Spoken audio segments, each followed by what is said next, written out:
Yeah, coming to a stop.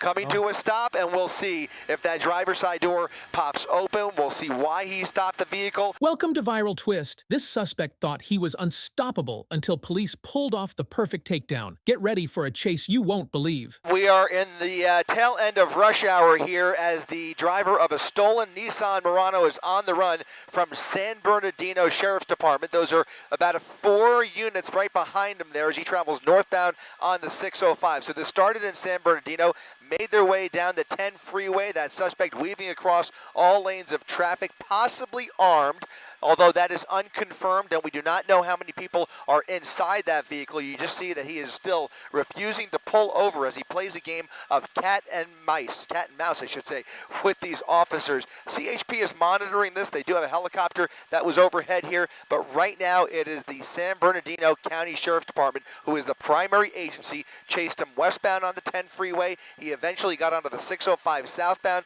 went all the way down and then back up as he now travels northbound in the opposite direction, back where he came from, back towards the 10 freeway. But this time, as I mentioned, he is starting to encounter more brake lights, but he has never stayed off of the freeway as long as we've been following this pursuit. He got off momentarily only to get right back onto the 10. Same thing on the 605. So again, trying to toy with these officers, but refusing to pull over, occasionally using his signal there, but for the most part, not really obeying the rules of the road. Pretty erratic driving, I would say, as he weaves across all lanes of traffic here. You're seeing a little more volume as we make our way further north here, and those units behind him are a full football field behind him, pulling back a little bit here and there, but still maintaining a visual of that suspect, Rob. It's very dangerous, especially when you see these roads start to narrow. He's clearly in a residential neighborhood, and your heart skips a beat every time he comes up on this traffic. Anytime there's a red light, he's looking for a way to weave right through. In this case, the light is turning green for him. He's catching a little bit of luck here, and to give you an idea, he is now traveling westbound. I believe we are going westbound, right? No, I'm sorry, eastbound, excuse me. He's now turned around. He is now going eastbound on Reagan Street. So he's now reversing course here, paralleling the freeway, and something tells me he may look for an opportunity to get back on the freeway. He's only a few blocks north of the 60 freeway here, so he might look for a sign that directs him back towards the freeway unless he wants to dump the vehicle in this neighborhood. There he is, making a right turn, southbound turn, back towards the freeway, and I think we're going to look for an opportunity to get back on the freeway, as I suspect.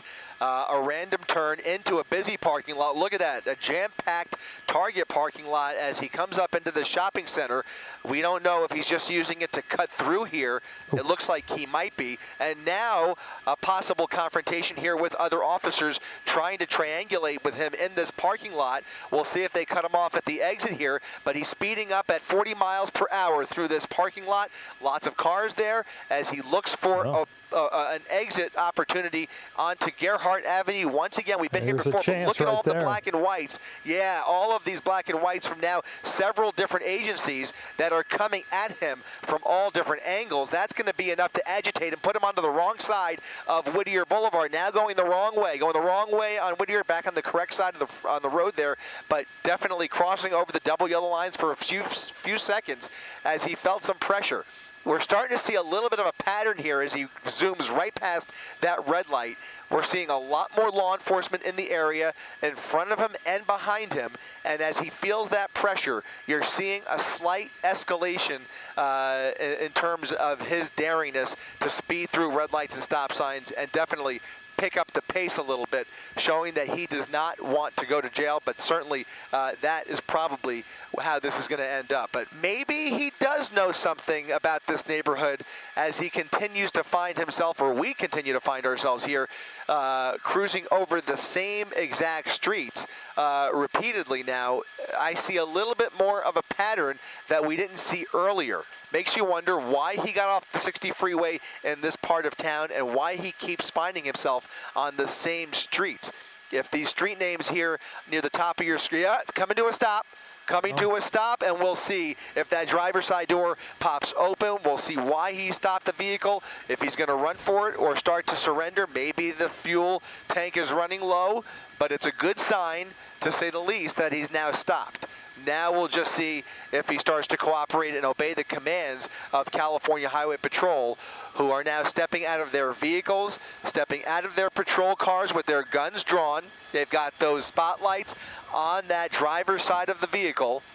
They're going to begin ordering him out of the vehicle, but right now you see that driver's side door still shut. The headlights are still on, so the vehicle is on, the ignition is engaged. He has just come to a pause here. We'll see if he cooperates or continues the pursuit. Let's go ahead and take this opportunity to pan over to the opposite side. I was just going to say, let's go ahead and see if they have set up a spike strip. Brian, let's go ahead and see if there's awaiting officers, which it does appear that there are. And here comes a black and white going the opposite way. This is going to be a head-to-head situation here as they approach the other side of this block. It certainly appears plenty of gas in the tank here. You know, that the pursuit is back on. Just like that, you think you're at the end of the chase, and now the pursuit is back on. Now you see the freeway, he sees the freeway, and now you really have to believe he's looking for a chance to get back on the freeway so he could try and step on that gas pedal, but he is not giving up easily. He had some time to think about it, and unfortunately, his better conscience is not winning out here. He is still on the run here. And now once again, back on empty Garfield Avenue. A little bit of traffic going the opposite way here. But if they see a straightaway without any oncoming traffic, he's going, you know, just a little too fast for that pit maneuver. But if he slows down, they could give the go-ahead here. Or, considering that he's done so many circles, he's been on Whittier Boulevard, he's been on Reagan Street, he's been on Garfield Avenue, they're going to start setting up at these various intersections for a possible spike strip, as we saw a little while ago, coming very close to traffic here. Other motorists some pedestrian help, using that gas station likely to cut through here. Or is he going under there? Is he going? Let's hope he's going not around the pumps. Up. Going around the pumps, and now coming back here. We'll see. There's an opportunity for a pit. There was an open opportunity to nudge that vehicle. You know, it might have been a little bit too congested for them, but in any event, you see lots of law enforcement ready for him. Again, under the 60 freeway, bypassing opportunities to get on the freeway for a pursuit like this. You know, there's just less opportunity for collateral damage. There's less opportunity for pedestrians to get involved, and you know, there's more opportunity for him to basically stay in a contained area where they can create traffic breaks, either behind him or in front of him or both. Yeah, but at this point, as long as he's on surface streets, all bets are off. I think the knowledge of a weapon inside that vehicle, I believe, is playing a really big part here. And then there's other possibilities. Look at that, spike strip. A spike strip tearing up that front left wheel, and that's going to really bring this to a halt. Look at that tire rolling away from him, and it just shredded on impact. And now it's a different situation. Now that front left wheel is inoperable.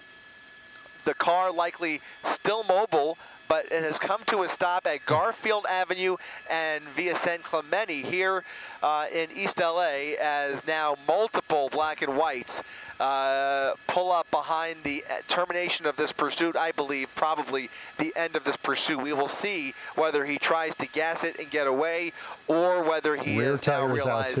So we just don't know exactly what they're firing in there, but it appears to be less lethal rounds that have now been fired into the driver's seat, and we'll see if that changes his behavior here. In many cases, especially if he is under the influence, he may sustain that. Well, there he goes. There it is. It was a convincer, the desired effect of getting him to open that driver's side door. And now look for that canine unit. If he does not put those hands in the air, you are about to see Rin Tin Tin go to town. Yeah. Let's see if he cooperates. I see hands Looks on the like head. he is now forced out of the vehicle. They've smoked him out. Hands out of the vehicle. At least one. Yeah, it looks like both hands now are visible to those officers.